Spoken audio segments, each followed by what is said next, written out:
Hello, world, and welcome to the Ask Aki Carmichael show, where I ask San Diego's finest activist, Aki Carmichael, about issues that not only revolve around him, but also revolve around the world. My name is Prince Sefa Bawanchi, international public speaker, Suffolk Law student, as well as a black entrepreneur extraordinaire. And on these shows, we talk about issues that are controversial. And so today, we're going to be talking about hurt. If you saw the last video that Aki and I did, we talked about hurt, his definition of hurt, and how he's talking about that in his album. And today he's going to talk about part 2 of Hurt, and also a little bit of an introduction of She Kimbo, right? Something like that. But anyways, as you know the drill, before we begin, I'm going to let Mr. Aki Carmichael introduce himself to you guys. So Aki Carmichael?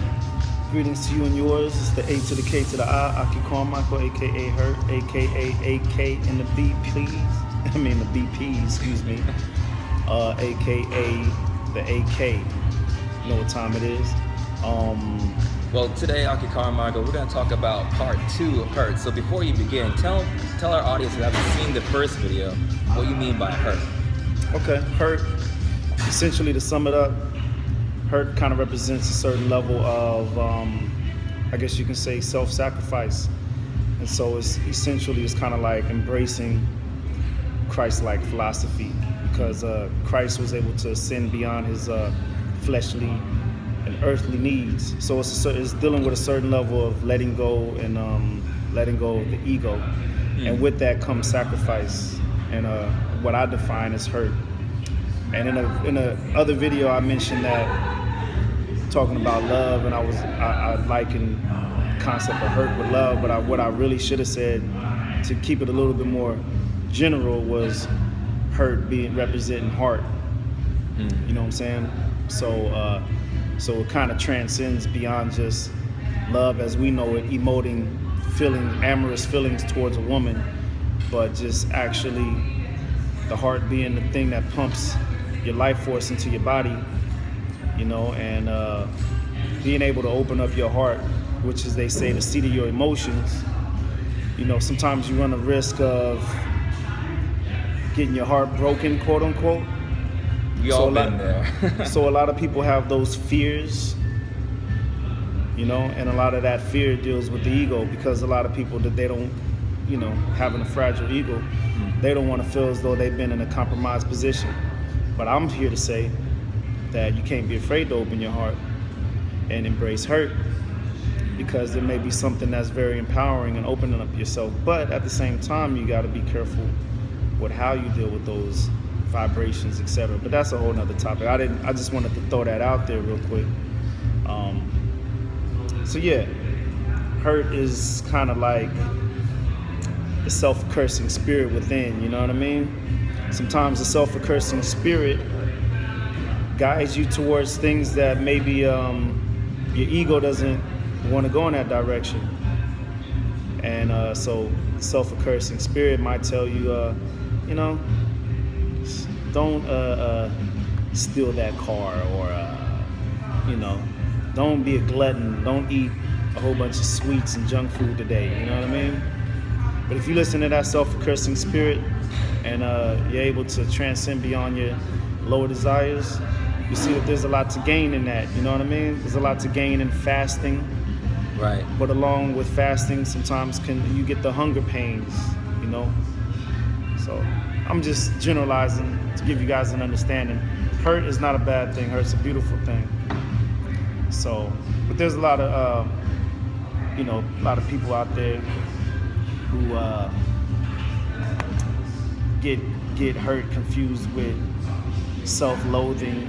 You know what I mean? Or like the wicked, they have judgments upon them.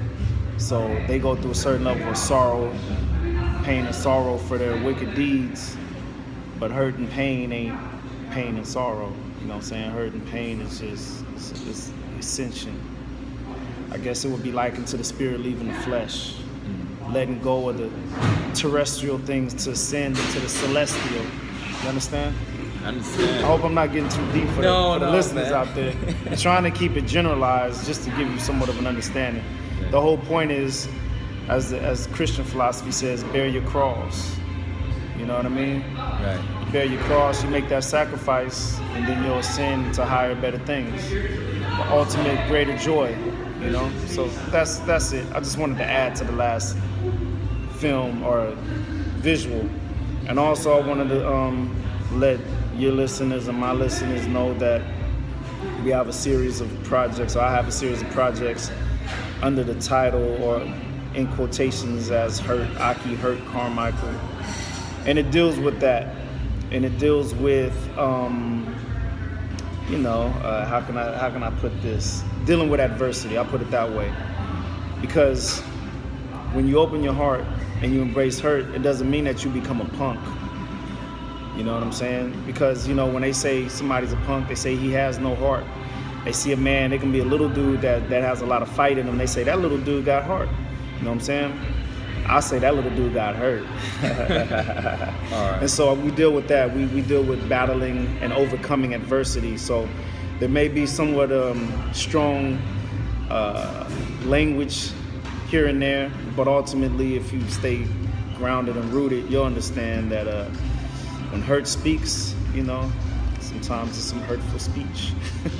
Well, as always, Aki Carmichael, thank you for bestowing, gems and wisdom to my audience out there. And if they're looking for more of your wisdom, your music, where can they go? They can go on my Facebook, AKI, in parentheses, Hurt, KHARMICEL, Aki Hurt Carmichael. You can also go on my Instagram, _Aki, AKI _Posse, POSSE. And you can go on my SoundCloud, Release Aki Carmichael, and you can go on my Bandcamp, Release Aki Carmichael. I forgot to mention one of my other code names. They call me Mr. T too, because I'm the T man. You know what I mean? Right. And I pity the fool whoever thinks about aggressing the Aki. All right, man. Well, thank you so much, Aki Carmichael, for being, here talking about, seriously, your wisdom to our audience out there. Now, for those of you who are watching those shows and want to know about me, what I do, if you want to be a black entrepreneur or how to work for yourself or travel the world, then I encourage you guys to go to my website, which is beblack.livelikeanentrepreneur.com. Schedule a free consultation with me, and when you do, I'll give you a free ebook called The BAR Method, which is the Beginner's Guide to Entrepreneurship. And my greatest success is my protege, Shireen Jones-Weaver, 40 years of age, Belize, and mother of 2 kids, who transformed herself into a CEO of her own nonprofit organization. So, yes, definitely. So, guys, if you could, please click on the link below. Please like this video and share it on your wall. And as I always in my video, love yourself and love others. Peace and does, baby. Okay.